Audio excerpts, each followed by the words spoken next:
From Sergeant Charles McGregor, Scotland Yard. Application for transfer, number 23.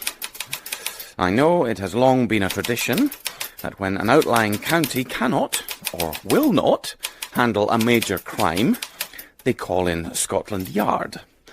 I simply have two questions. First, why do you always persist in sending Chief Inspector Dover?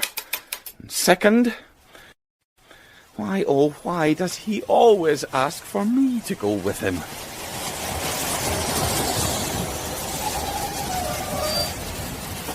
McGregor! Come on, man. We don't have all blasted night. Hurry up with those cases. We're coming, sir. There don't seem to be any porters on the platform this evening. Flaming typical. They dispatch us to the backside of nowhere and expect us to find our own way to our billet. I think it all looks rather pretty, sir. All those rolling hills and dales. And did you see that beautiful wee church? All I can see is rain and ruddy Yorkshire. Why isn't anyone here to meet me? Well, sir. Chief Inspector Dover? That's me. Dover of the Yard, in the flesh. Grab hold of these, laddie, but don't go expecting a tip. I'm not a porter, I'm Inspector Bream, local CID. How are you now? Yes. Welcome to Potwinkle, sir. We've a car waiting for you. I think you'll like it. Car's a ruddy car, isn't it? McGregor, don't dawdle and get that brolly up pronto. Yes, sir. Please, God, send him pneumonia. Oh. Well, I must say, Sunshine, you're the first police force I've ever come across to use one of these, eh, McGregor? It's a Rolls-Royce Silver Cloud, sir. 3.8 litre. Yes, but it's not ours. It belongs to Daniel Wibley. We're on our way to see him now. Who the blazes is he when he's at home? Daniel Wibley is the most influential man in Potwinkle. He runs this town, Chief Inspector. Wibley Sanitary Ware. You must have seen the name. Think I've got eyes in me posterior, do ya? So why is this Wibley fella doing the honours? Well... Oh, look! A cocktail cabinet. Now, let's see. Sir. Parched after that journey. Sir, it's Mr. Wibley's daughter who's been murdered. Oh, yes? Was she married?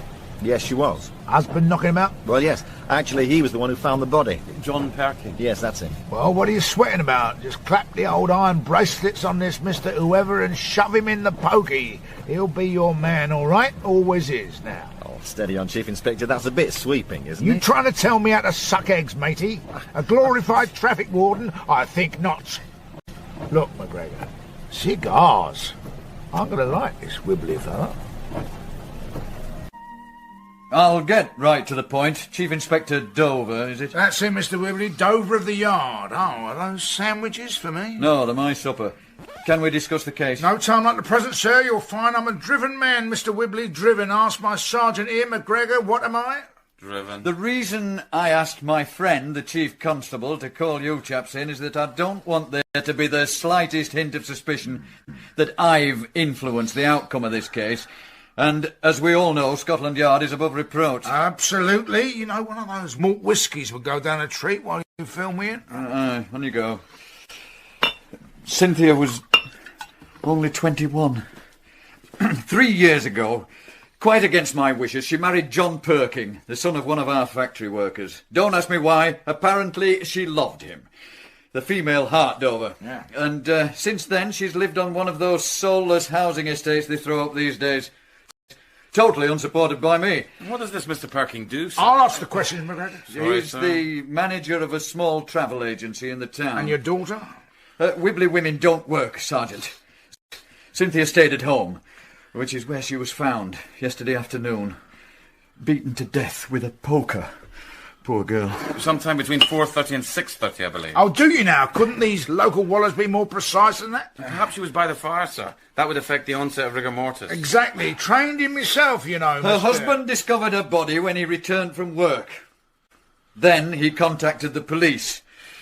He's now staying with his married sister in Canal Bank Street. That's in the poorer end of town. Well, that gives me something to be getting on with. Now, it's very late and I haven't eaten since supper time. I'm not finished. Sit down, Sergeant.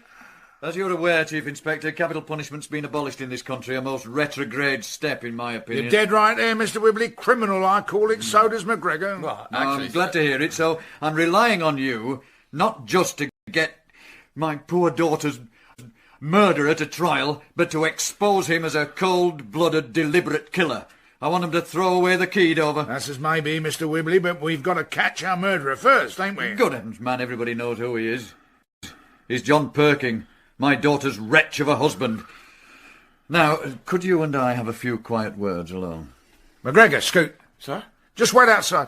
Yes, sir. Now, Chief Inspector, I suggest a little quid pro quo. Boom, bum, bum, bum, bum, bum, bum, bum. You seem happy, sir. So, what was it Mr. Whibley wanted to talk to you about? Something about a quid? Never you mind. Okay. So, we know Mr. Whibley refused to give the young couple a penny once they got married. Made their bed, had to ruddy line it. But Cynthia would inherit all Mr. Whibley's interest when he died, presumably. What are you getting at, laddie? Well, if she had no money to leave her husband, why on earth did he murder her? Probably got sick of her stupid face. You do, you know. Got a fact? Here you I'll take a few. Could be a long night. What if, say, they had children? Oh, you and your what-ifs. Whibley did say something about a grandkid naturally changing things. But they didn't have any nippers, did they? Not for the want of trying, by all accounts, but after 3 years, not a sign. No. Oh, pity. So, is there a Mrs. Whibley? There is, but they're long separated. He only married her for her money. So when he started to make money of his own... Exactly. She wouldn't give him a divorce, though. Women can be so bitter, Sergeant. Now, let's take a quick shufty at the crime scene, then you can arrest young Perkin. If we have reason to believe he did it, sir. You and your police college slogans.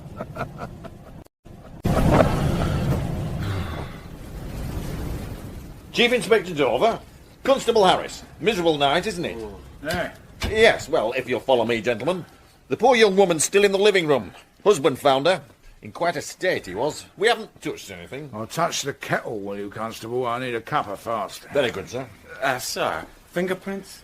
Reckon the murderer made himself a cup of tea, do you? All I meant was... Now, let's have a good butcher's at the late Mrs. Perkin. Oh, Struth. What a way to go. Bit of a looker, too. Oh, well. So, this the murder weapon? Well, it seems likely, sir. The lab will tell us for sure. So it must have been someone who knew the poker was here, and who better than hubby, eh? Isn't that jumping to conclusions, sir? No. Constable, any sign of breaking in? Apparently not, sir. Either Mrs. Perkin let her murderer in, or he let himself in with a key. Which means the husband. So, were you first on the scene? No, sir. It was Arnold. P.C. Jenkins. Nice young lad. And you know what struck him most? I'll tell you. It was how it all looked so homely. Nice blazing fire, telly still on. The television was still on. Don't get caught up in trivia, McGregor. Come on, better search the kitchen. Looking for clues, eh, Chief Inspector? That and cake. Very partial to Madeira. McGregor, go and wake up some neighbours. Yes, sir. Please don't touch anything else. You know, evidence. Bit keen, isn't he? He'll get over it. Well, she kept her kitchen nice. I say that for the poor girl. This table's spotless. Now, what's in here? Ah, chocolate digestives. Cutlery drawer, Constable. You'll be amazed what I've seen put back in cutlery drawers. Really? Murder weapons cutlery. Right, now, what's in this pedal bin? Now, that's very interesting, that. See that, Constable? Yes, sir. Chief Inspector. Where is it? Who's this? This is Mrs. Carruthers. She lives next door. And Eric. Hello. I had to bring my Eric his teething, bless him. You any good with a kettle? Yeah, of course I am. Make us all a cuppa then. Constable's bored it. Old McGregor. Hold the kid, I can see you, Richard. Can I, sir? Really? Oh, hello, Eric. Who's a pretty boy? I'll leave you to it then, Chief Inspector. What? Yes, on you go. No, Eric. That's a good boy. Oh, he likes you, Sergeant. No, you carry on, I'll make the tea. I still can't believe it. Only yesterday, Cynthia and I were... Oh, that's okay, Mrs. Crullers. In your own time. Yeah, but don't take all night, and I like mine nice and strong. So, you and the deceased were good pals? Yes. Funny that, what with her being a Wibbly and all. But she was no snob, not our Cynthia. She loved her little house, and her hobby, and her telly. Cynthia and her telly. Especially those afternoon serial things. Wouldn't miss them for anything. And she so wanted a kiddie. She was lovely with my 5. She even went to a doctor, you know, on the QT. What for? Well, to see if... Oh, you know. No. To see why she couldn't pup, man. Yes. Oh. Well, the doctor said there was nothing wrong with her, but she couldn't tell poor John, could she? You know men. Well, you can imagine my surprise when she came waltzing in here yesterday morning, looking like she'd just come upon pools. Biscuits. Of course, biscuits. What do you mean? What do you think I mean? She had the signs for a while. You know, the signs. What signs would they be? Do you know what that thing is you're holding, McGregor?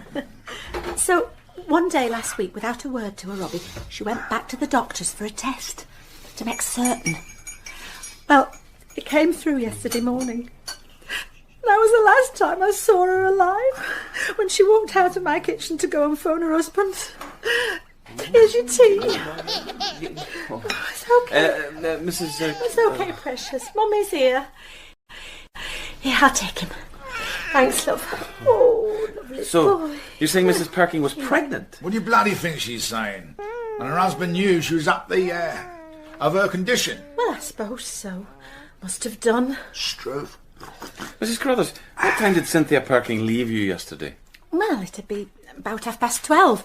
Yes. Did her husband come home for lunch? Oh, no. They do a lot of business at lunchtime at that travel agent's. So Cynthia just made herself a snack, you know. And then she'd sit with her feet up and watch telly. What about housework? Places neat as a pin? Oh, she got all that done in the morning. So how long would she watch television for? All afternoon. Until 6:15. That's when her favourite cereal finished. Oh. As soon as it was over, she'd dash into this kitchen, shove something under the grill, and it'd be ready for her John when he got home round 6:10. So that's what happened every day? Telly until 6:15, then off to make supper, and her husband would return at approximately 6:10? Uh-huh. And that's exactly what I saw yesterday evening. Mr. Perking bicycling up the lane, same time as usual. Only to find... A lovely cuppa. Excuse me, sir, I've got Mrs. Withercombe out here from across the street. Like ruddy Piccadilly Circus, isn't it? I'll never get to my kip at this rate. She says she saw someone suspicious yesterday afternoon. Oh, don't they all? We'll talk to her outside. She won't chat so long in the cold. Hello, Mrs. Withercombe. Who's boss here? I am. Now, just tell us what you saw, madam. I saw a man. Could you be more specific, Mrs. Withercombe? I'm getting specific. Yesterday afternoon, around 5, I was cleaning my front room windows. The insides, of course. We have a man who comes to do with the outside. Oh, get on with it, woman. I need my kip. Well, he parked his car right down the very end of the road. See that pillar box? What sort of car? Oh, how should I know? Anyway, he came down this way looking at numbers. A tall man with woolly beige gloves on and a light brown coat and hat. I saw him stop here, at the Perkins. He rang on that bell, bold as brass, and Mrs. Perkins let him in. Then they closed the door. And? You may well say, and? Do you know how long I had to wait? 25 minutes if it was a second. Then he came out on his own, no Mrs. Perking. I thought, well, there's manners for you. And then he pulled his hat right down over his eyes, turned up his collar and ran like Billy-O all the way back to his car. Ran, you see? With his collar up? And his hat down. Was it raining? Bucketing. Thank you. McGregor, fetch the rolls.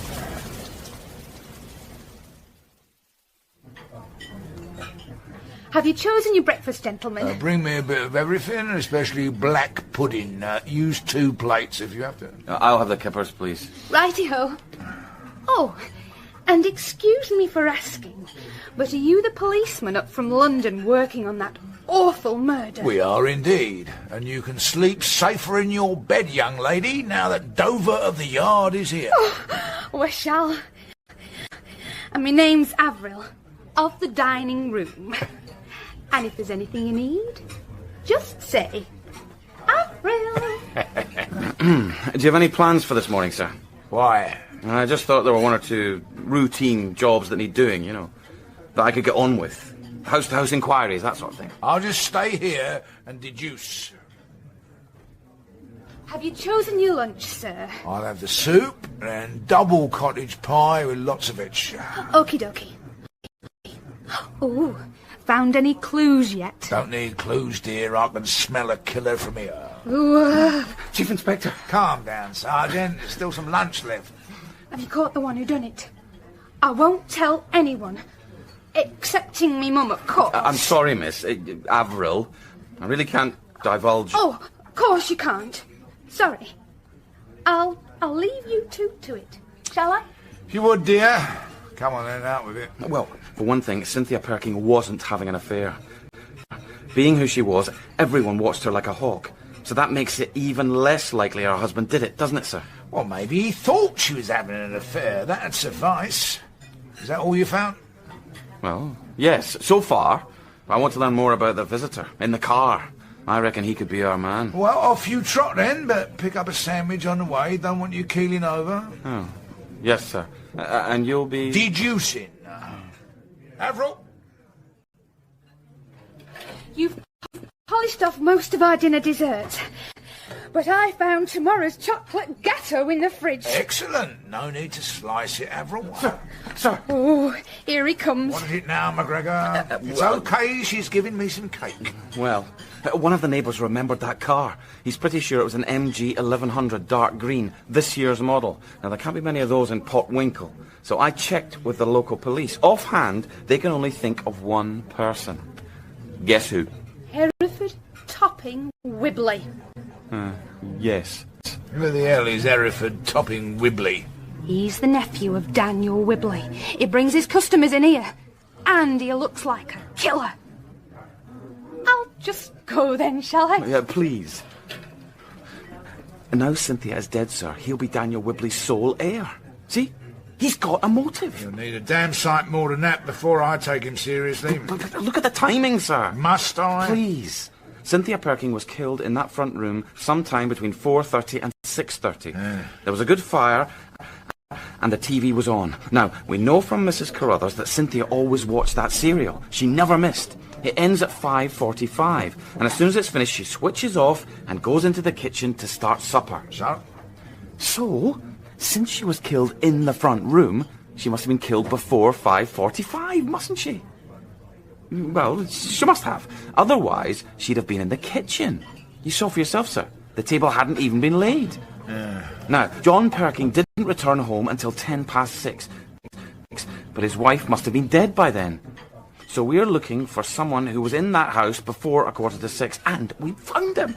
Now, we don't know exactly why Mr. Topping Wibley went round there at 5, but my guess is that while he's in there, Mrs. Perking tells him she's having a baby. He sees it's goodbye to his eventually taking control of the Wibley Empire, so he goes berserk and picks up a poker and kills her. Codswallop. Was the murder premeditated or unpremeditated, Sergeant? Not premeditated, sir, definitely. Otherwise, why leave his car so far from the house? Well then, bang goes your precious motive. You say he killed Cynthia because she was pregnant. How did he know that before he went through her door? She only found out for sure herself that morning. Well, Cynthia Perkin was done in by her husband. Tomorrow morning we'll get a warrant and nip over to his sister's and arrest the murderous toad. Job done. Sir, I really must protest. No, please, let me have my say. You can't just ride roughshod over the You evidence. cheeky young... Well, I'm sorry, sir, but you seem to be so keen to do exactly what Mr. Wibley wants. Might it have something to do with your conversation yesterday? Well, you listening? I don't know what you're talking about. Well, sir, you can't simply waltz in and arrest John Perking because you have a general theory about wife murders. You haven't even met the poor man yet. No, you're probably right, Sergeant. I'm truly sorry. I was being far too hasty. Been a long day. You can walk me up to my room. Bring that cake. Righto, sir. Thank you. While we're chatting so nicely like this, Sergeant, might I just ask you a little question about etiquette? Etiquette, sir? Oh, well, fire away. When you're at home, watching the telly and a guest comes in, what do? Well, first I switch off the telly and then... Oh.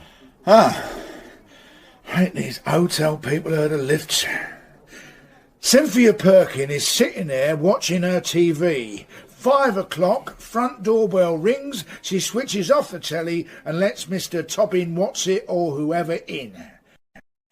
They have their chat and he stays until 5:25. Then he says, all polite like, "Don't get up, Cynthia, I'll see myself out." "OK," she says, and makes a dive to switch the telly on, so she can see what's left of her precious cereal. And that, my clever young Sherlock, is why he didn't kill her. Ah. If you'd use your eyes as much as you use your mouth, laddie, you'd have seen it for yourself. Seen what? This is my room. Where'd they put you? In the attic, sir, as ever. What would I have seen? The kitchen, you idiot. The kitchen, sir? Shut the door. Look. McGregor, the unknown caller, Hereford What's-It, or whoever, leaves the Perkins house at 5:25 or thereabouts. Cynthia Perkin watches the tail end of her television serial, then she turns the set off. But you just said the set was If on. you don't hold your tongue for 1 golden second, she turns the blasted set off, goes in the kitchen as usual, and starts getting the flaming supper ready. Here, help me get these damn boots off. At 6:10, John Perkin comes home. Now, on some pretext or other, he lures his wife back into the front room. Then he picks up the poker and bashes her brains out. Right, now the other boot. But now he's going to make it look like it happened before he came home, hasn't he? So he builds up the fire and then he switches the telly back on, OK? OK. Then he rushes back into the kitchen and removes all traces that his wife had even started getting the supper ready. Isn't that pure speculation, No, it bloody sir? well isn't. Do you know what Mr. and Mrs. Perkin were having for supper that sorry night? No, sir. Chops, chips and fried tomatoes. And how do I know that? Because them's what I saw in her little metal bin uneaten. Now, why would she throw away a perfectly good meal? As it happened, Chief Inspector Dover was right about Hereford topping Wibley. He had a watertight alibi, and the MG turned out to belong to a vacuum cleaner salesman from out of town, whom Mrs. Perking had asked to call. But there was still no excuse for what happened the following day.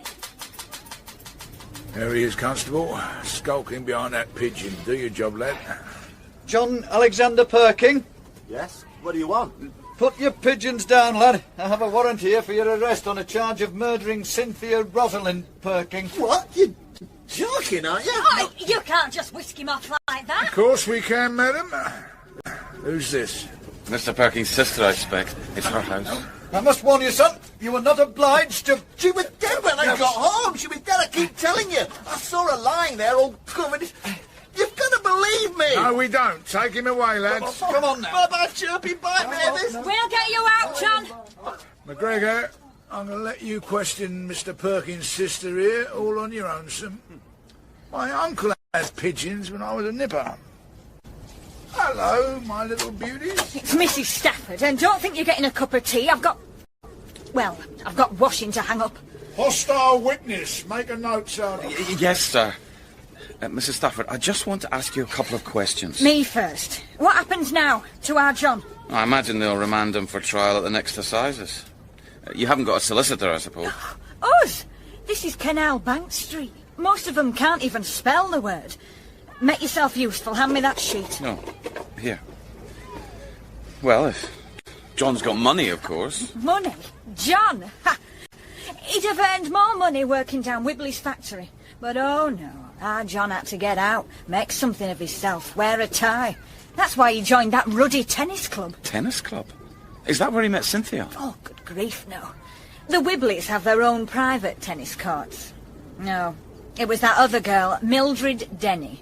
She was the one our John was after. Mildred Denny. Yeah. You seem nicer than that old pig over there. No, well, the chief inspector was probably okay, you know, in his time. But police work's moved on. Now, Mildred Denny. Well, she was some sort of cousin of the Wibleys. John was 20. Mildred was 27 if she was a day, and no oil painting. Poor as a church mouse, too, so he was barking up the wrong tree there. But they were practically engaged, until John met Cynthia. And it was Mildred who introduced him. At a tennis party at the big house. And that, as they say, was that. Did you ask the woman if she knew Cynthia was pregnant? I was just about to. What? Pregnant? After all that? Well, our John can't have known, that's for sure. We're pretty certain he did, Mrs. Stafford. Well, I'll be. John loved Cynthia. If he did it, like everyone's saying he did, well, he must have had a brainstorm or something. Like Ellie did, he killed her in cold blood, no question, and he tried to cover up the traces. Would you sell me his pigeons once he's gone down? How dare you! You're looking at no less than the life's blood of Putwinkle, gentlemen. Wibley's sanitary ware. Very impressive, Mr. Wibley. So many of them. Aye. So, you've arrested him. About ruddy time, Dover. We've got the inquest coming up on Tuesday. Please don't sit on that bowl, it's prototype. I don't rush these things, Mr. Wibley. I like to dot my I's. But there are things that still just don't fit. I don't think we need to bother Mr. Wibley, Sergeant. He's got a factory to run. No, let the lad speak. Mind that paint sprayer? Well, sir, I'm not entirely happy about motive. Perking and your daughter appear to have been a very devoted couple, yet he's supposed to have killed her within hours of hearing that she was at long last pregnant. Nitpicking. Actually, Sergeant, the lack of credible motive has been bothering me too. I don't want Perking pleading temporary insanity or some such nonsense. Nobody's going to murder my daughter and have folk feeling sorry for him. And I do believe it's in your own best interest too. Hey, Chief Inspector. Eh? Oh, quite, Mr. Wibley. Sir, come on, McGregor, don't stand there dawdling. We're off to question a vile and evil murderer. Don't have a toilet I could use, do you?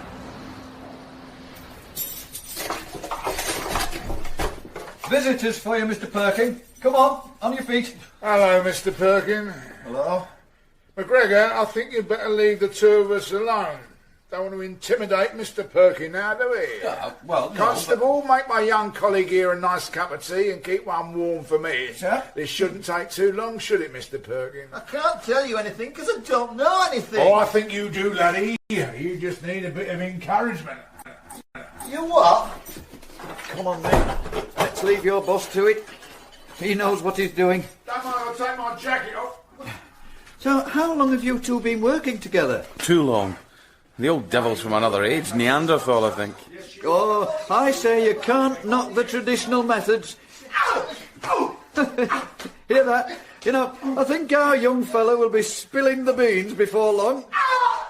I doubt it. That's my chief inspector screaming. Right this way, ladies and gentlemen. Take your seats. Coroner's on his way. Ah, Dover, there you are. Come on, man. Inquest's about to start. Why the hell are you limping? A war wound, Mr. Wibley. Always acts up in the rain. Did Jerry blacken your eye as well and knock your front tooth out? That was your son-in-law, sir. He resisted the chief inspector's line of questioning. That's enough, McGregor. Hello, Daniel. Rosalind, decent of you to come. Oh, to my own daughter's inquest. You sanctimonious swine. Who's this odd person? Judging from the bruises, he must be one of your heavies. Rosalind, this is Chief Inspector Dover of Scotland Yard. Dover, my estranged wife. My commiserations, madam. I mean about your daughter. A mother's Yes, tears. thank you, Chief Inspector. Poor Cynthia. Not that I was allowed to be much of a mother because this husband of mine drove me out.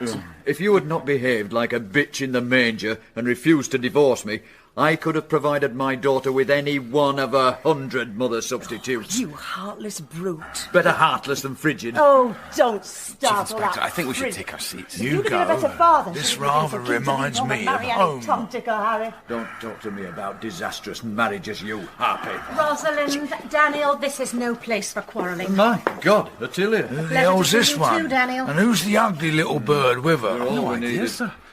What More is this, family, I a suppose. peep show? Oh, I'll be in Not my exactly seat close, till- are they? Oh, dear Daniel, I had hoped poor Cynthia's death would at least curb your viciousness. Poor Cynthia. You probably haven't seen her since the christening. Actually, Daniel, Cynthia was a frequent visitor to our house before she married. She and Mildred were very close when they were girls. Who the devil's Mildred? This is Mildred. She's my daughter, as you know perfectly well. Mildred, say good morning to your uncle. Good morning, Uncle Daniel. I am not your uncle. Your mother has the misfortune of being my ex-wife's first cousin. Ignore them, Inspector. We'll talk later. My time is your time, Mr. Wibbly. Excuse me, miss. Mildred? Hello. Mildred Denny. Correct? McGregor, go and sit down. No, you sit down, sir. If you like. Am I right in thinking, Miss Denny, that you were going out with John Perking at the time he met Cynthia Wibley? They were as good as engaged.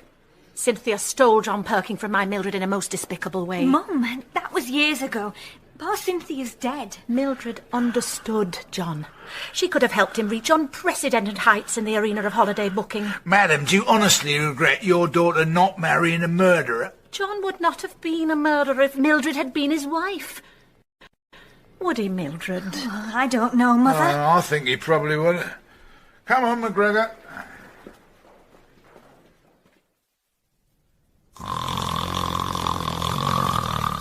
Chief Inspector. Chief Inspector. Chief Inspector.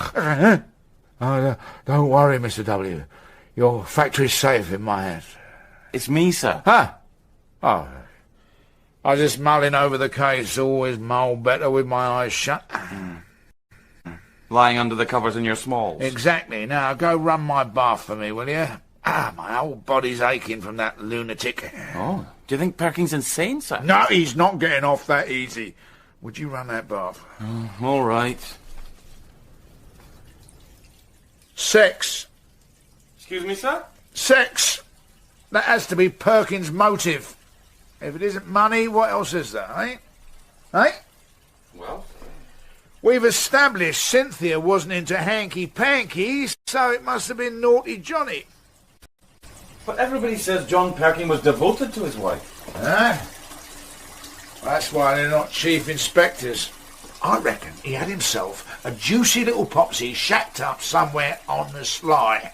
After a few years, they both get a bit cheesed off with the waiting, so he pops home, does his wife in. Yes, okay. But why kill her the minute he hears she's pregnant? You yourself said a grandchild would make Daniel Wibley come across with the money. Well, all right. Maybe it was the fact his missus was expecting that shoved him over the edge. Splash a bit of cold in there, laddie, ain't a lobster. So, you mean Perking killed his wife because she was pregnant? He's all set to pack his marriage in. When out of the blue, she tells him, "Darling, I've a bun in the oven."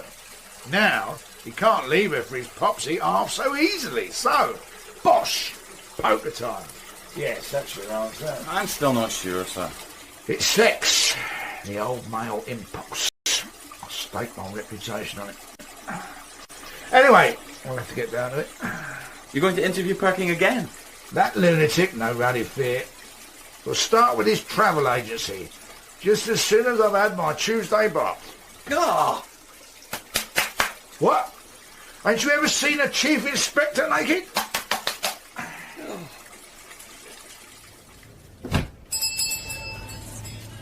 I'm ever so sorry. We're just about to close up. Well, I suggest you do just that, because we'd like a few words with you, girlie. And who might you be? Tell us, Sergeant.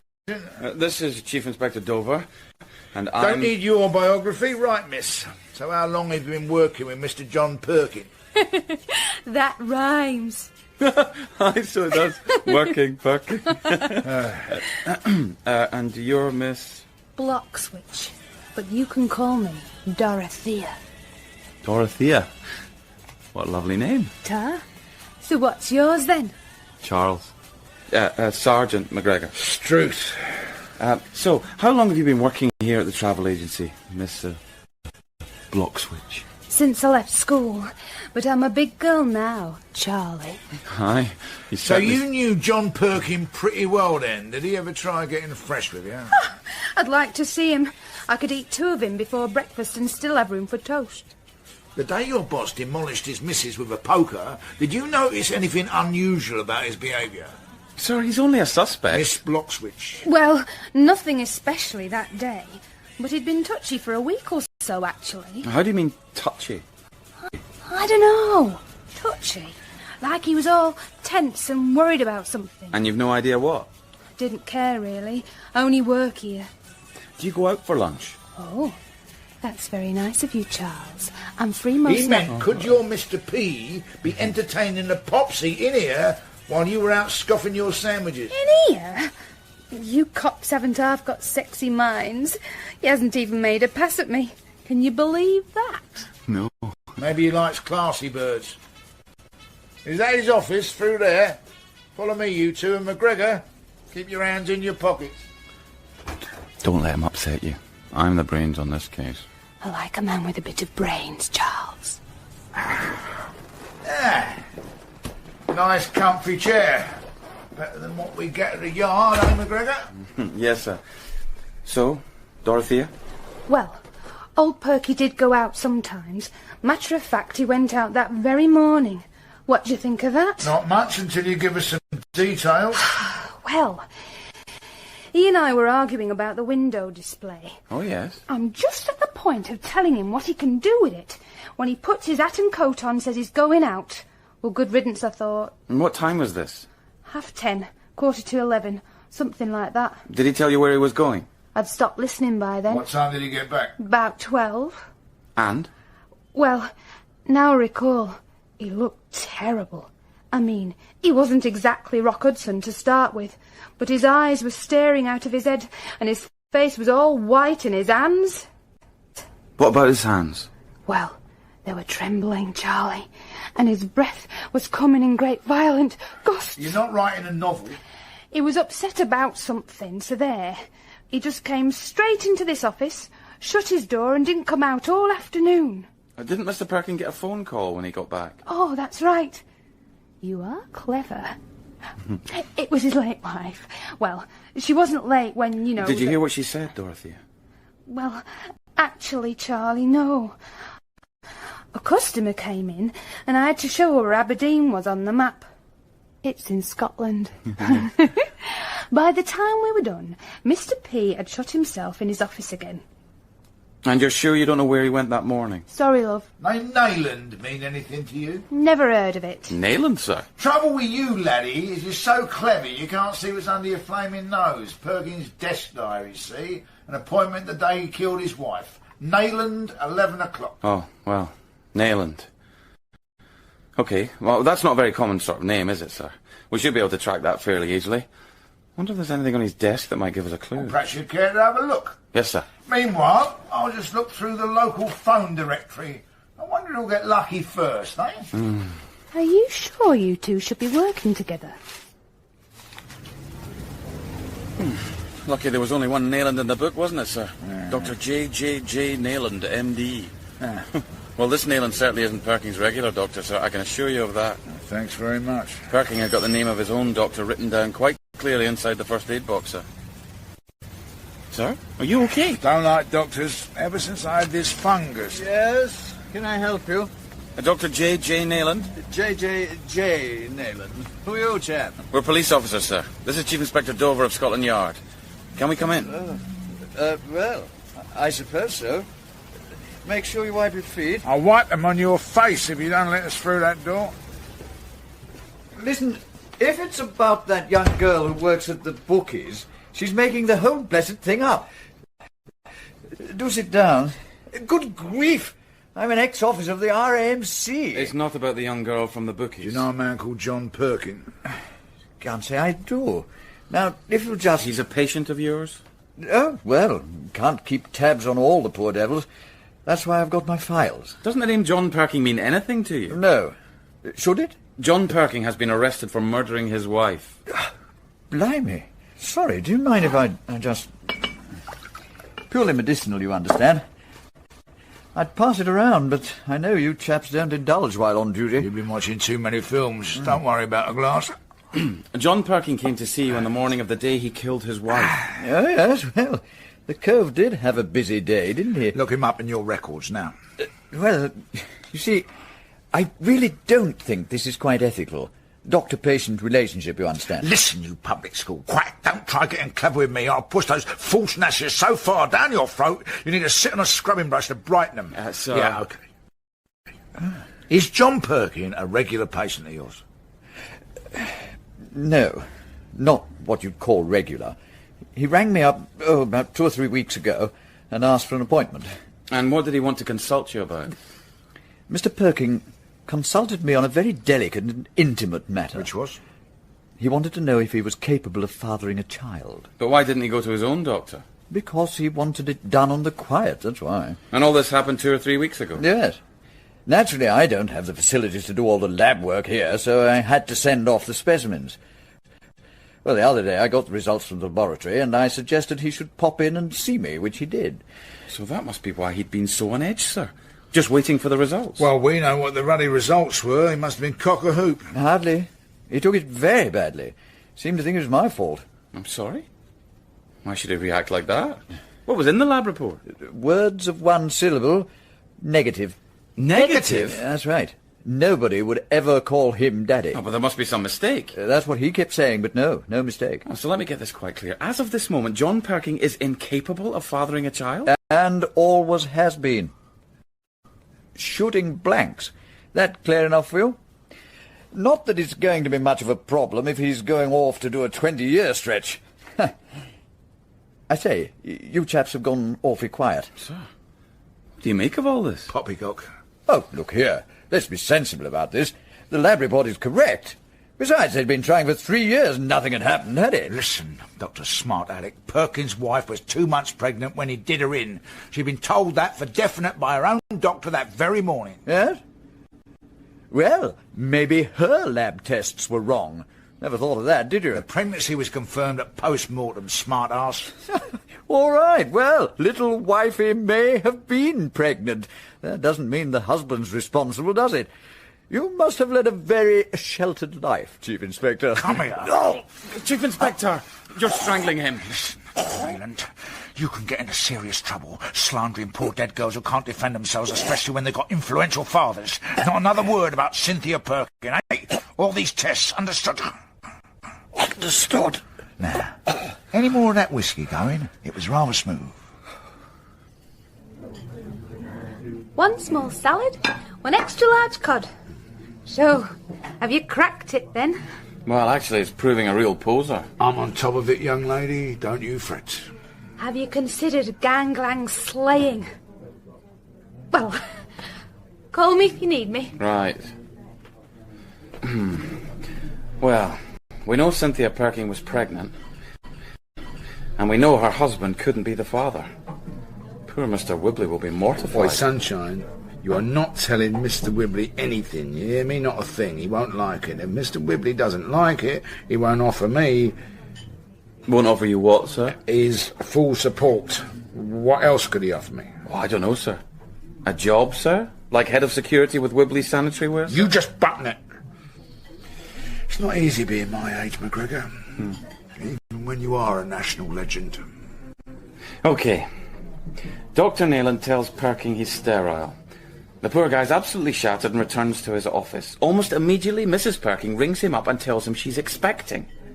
He broods all afternoon, decides he's going to kill her and works out his alibi. Then he cycles home, usual time, and does it. I think I'll take my teeth out when I get upstairs. Got a funny taste in my mouth. And while you're doing that, I think I'll call in on Cynthia Perking's doctor. More doctors? Why? What for? Well, sir, suppose Mrs. Perking was so set on having a baby that she well, resorted to artificial insemination or something? I'm having my lunch. We do need an explanation, sir. Do we?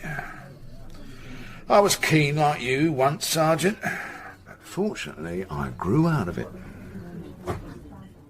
I don't care who you are. Dr. Hurst is with a patient that has to go out on a call. McGregor, tell the old bat we're going in to see his lordship, and if she doesn't like it, she can lump it. I heard that, and it'll be over my dead body. McGregor, kill her. Oh, sir! Cheerio, Mrs. Lakehall. Same time next week. What's all this racket? Who are you? I tried to stop them, Dr. Hurst. You're Dr. Hurst. Yes. Is that a problem? Dr. Hurst, I'm Sergeant McGregor, and this is Chief Inspector Dover.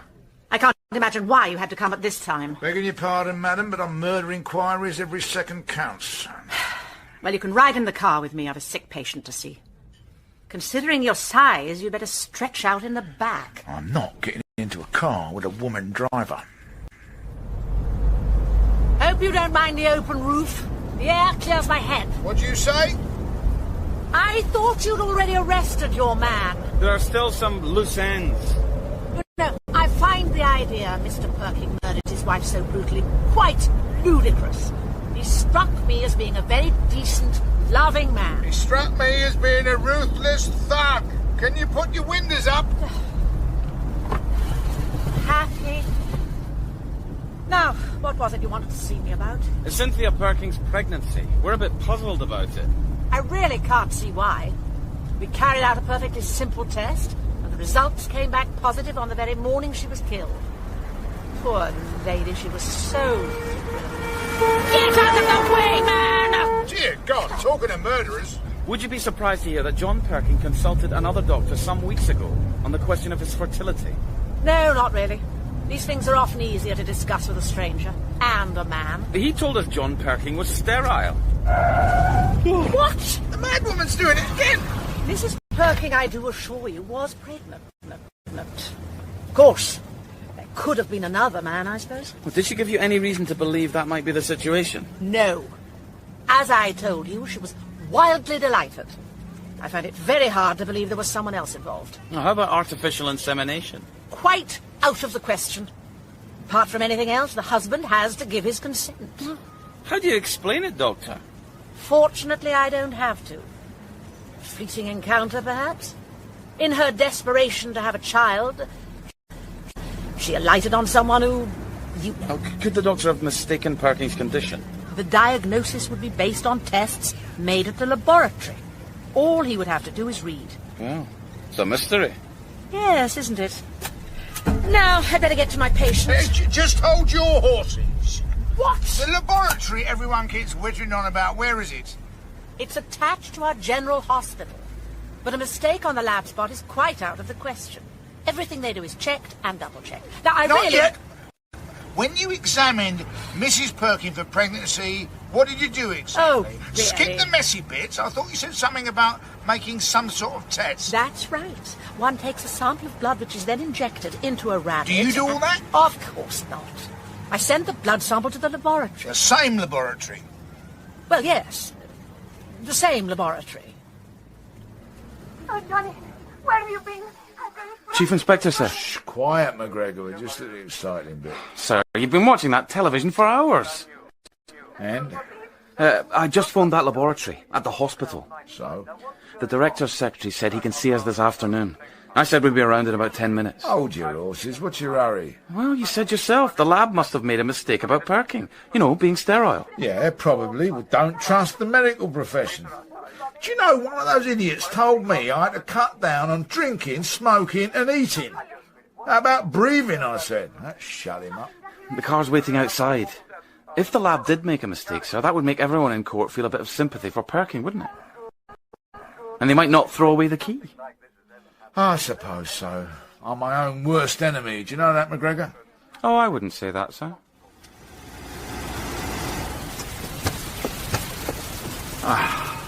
Does this rain never stop? And look, more ruddy steps. God, what happens if you've broken a leg? I expect they carry you up on a stretcher, sir. You couldn't go find me a... Nah, come on. Hello! Hello! The policeman! Policeman! Why's that woman waving at us? Are you the policeman? You look like policemen. Madam, calm down, will you? Foreigner, McGregor, they get overexcited. Mademoiselle. Oui. Yes, we are policemen. Ah, bon. You are here very quick. Sorry? No, sorry. Venez, vite. What the purple Vite. blazes is going on? I've absolutely no idea, sir.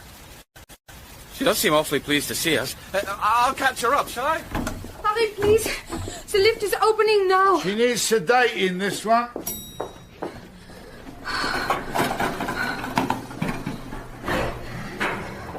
Venez. We are going to the top. Lucky us. Ask her what's going on, laddie. This isn't a mental hospital, is it? I don't think so, sir. Madam, miss, qu'est-ce que c'est le problem? Emergency. Emergency. I think it's an emergency, sir. Get away. Well, it can't be any of our concern. We got our man in jail. We go to see Dr. Morton. Another blasted doctor. They're turning up like bad pennies. Ah, here we are. That is Dr. Morton. See, come. Dr. Morton. Are you the police? Who do you think we are, Tom and Jerry? This way. Thank God you're here. I thought you were never coming. But I only just rang your office. Leave this to me, Sergeant. First off, matey, let's all slow down, shall we? Second, who the devil are you? Oh, sorry. I'm Dr. Morton. I'm the director of the laboratory. Nothing like this has ever happened before. It's a nightmare. You're telling me, and the weather's lousy to boot. What's going on? It's my fool of a secretary. She was in the office just now, well, about half an hour ago, and she answered the telephone. Something about somebody wanting to come and see me this afternoon. Anyway, as soon as she put the phone down, she went berserk. That's why we called you. I don't think you did. Let the fella talk, McGregor. I like the smell of confusion. So, what did the secretary do? Well, she shot out of the laboratory building and raced across here to the main block. I saw her from my office window. I suppose I should have just run after her, but, well, you never know with women, do you, when they fly off the handle like Certainly that? don't. I usually just nip down to my local till the storm passes. Yes, well, I just stood there at the window. I noticed some nurses pointing up at the top floor of the hospital. Well, I just about knew then what it must be, so I looked up and, blow me, there she was. There he was. My secretary, who else? She'd climbed out onto the roof of the hospital in all this rain. And then what happened? Well, nothing. She's still out there. Well, this is all very interesting, but do you think we can go back to your office and ask you a few questions? I can't leave the poor girl out there on the roof. She is my secretary after all. I've got a whole load of typing. Listen, matey, I don't care if she's your grandmother. If she wants to jump, let her. Oh, I'm sure you don't mean that. Look, you must have to do this all the time. Can't you just talk her down? No. Oh. Sir, suppose this got into the newspapers. The commissioner would be livid. I'll give her 5 minutes, then I'm off. What's her blasted name? Mildred. Mildred Denny. Mildred Denny? Yes. She's a cousin of that poor girl who was murdered the other day. Do you think that's what might have upset her? I'm going to kill myself. If anybody tries to come out here, I shall jump. The sooner the rally better. Why wasn't I told that Cynthia Flaming Perkins' cousin worked here? Maybe we should talk about this later, sir. Here, would you like me to open the window a bit more so you can climb out? You go and talk to her, McGregor. You're more her type. I think we should both go, sir. Oh, all right. Well, come on then, man. Give me your paw. Don't come any nearer. I'm warning you. I need to be scared, girlie. Just want to talk to you. I know who you are. You're policeman. Bullseye. Now, you're getting ever so wet out here, and you're not the only one. So, why don't we talk inside over a nice cup of tea? I'm a murderer, you know. You wouldn't want tea with a murderer. Wouldn't be the first time. Let me try, sir. Miss Denny. Oh, hello. Hello. How exactly are you a murderer? Actually, I don't think I should tell you. What's the ruddy difference? You're going to chop yourself anyway. Oh, fair point. Well, I'm secretary to the director of the laboratory, Dr. I'm catching pneumonia out here. Sorry. You see, these 2 reports landed on my desk at the same time. For me to type out the results for the people concerned? Well, naturally, I read them. I had to, hadn't I? And one was John Perkins. Oh? And what did it say? Well, it said there was nothing the matter with him. You know, no medical reason why he shouldn't be a father. So I thought, well, that's nice.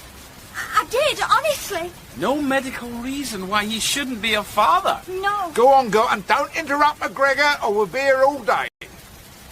Anyway, before I typed it out, I thought I'd get the routine confirmations of pregnancies out of the way first. And there, right on top of the pile, was one for Mrs. Cynthia Perkin.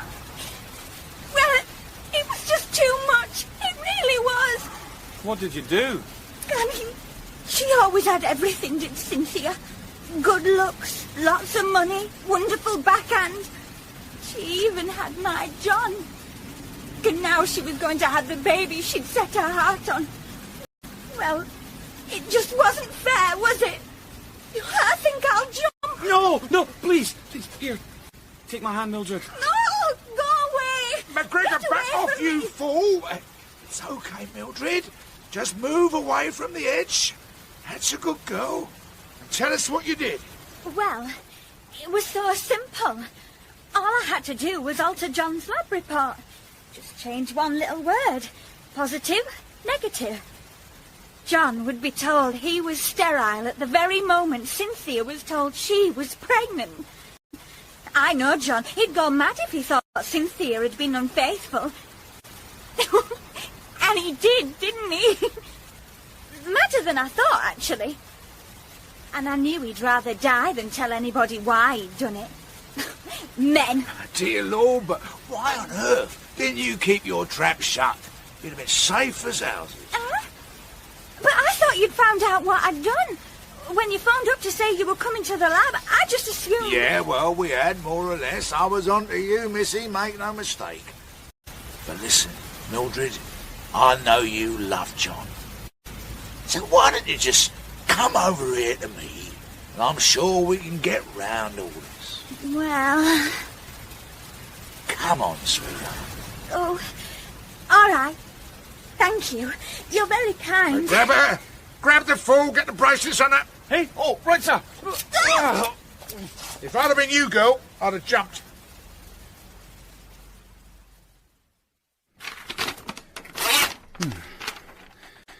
John Perkin got off with manslaughter, and Dover never did get that job at Wibley's. And so, for the 23rd time, I am asking, no, imploring, that I be transferred to another chief inspector. Any chief inspector. Signed, Sergeant Charles... McGregor! Finish that blasted report, laddie, and grab your coat. We're off on another one. Coming, sir.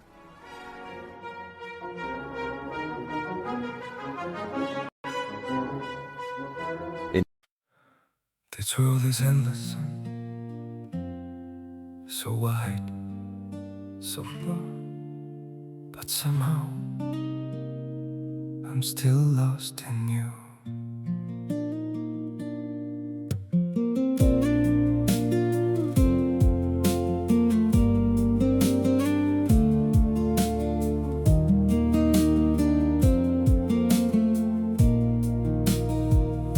The streets are full of moving shadows, countless places I could go.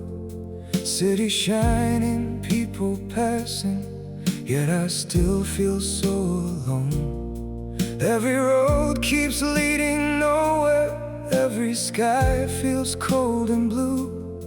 In this world so vast and open, I'm still lost in missing you.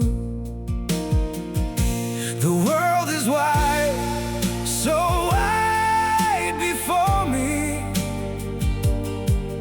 but I keep losing my way. Somewhere in the endless distance, your memory makes me stay.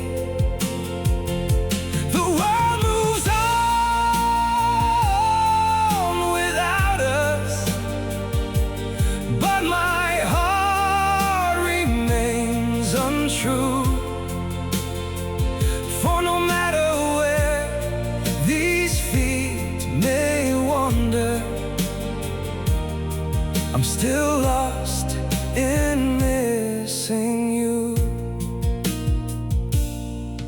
I have tried to outrun silence, tried to leave your ghost behind, but your name still echoes softly through the corners of my mind. The world is wide, so wide before me, but I keep losing my way. Somewhere in the endless distance, your memory makes me stay. The world moves on without us, but my heart remains untrue. For no matter where these feet may wander, I'm still lost in missing you. Maybe someday I'll stop searching for your face in every crowd, but until that day, this broken heart will keep calling your name out. The world is wide, so wide before me, but I keep losing my way. Somewhere in the endless distance, your memory makes me stay. The world moves on without us, but my heart remains untrue. For no matter where these feet may wander,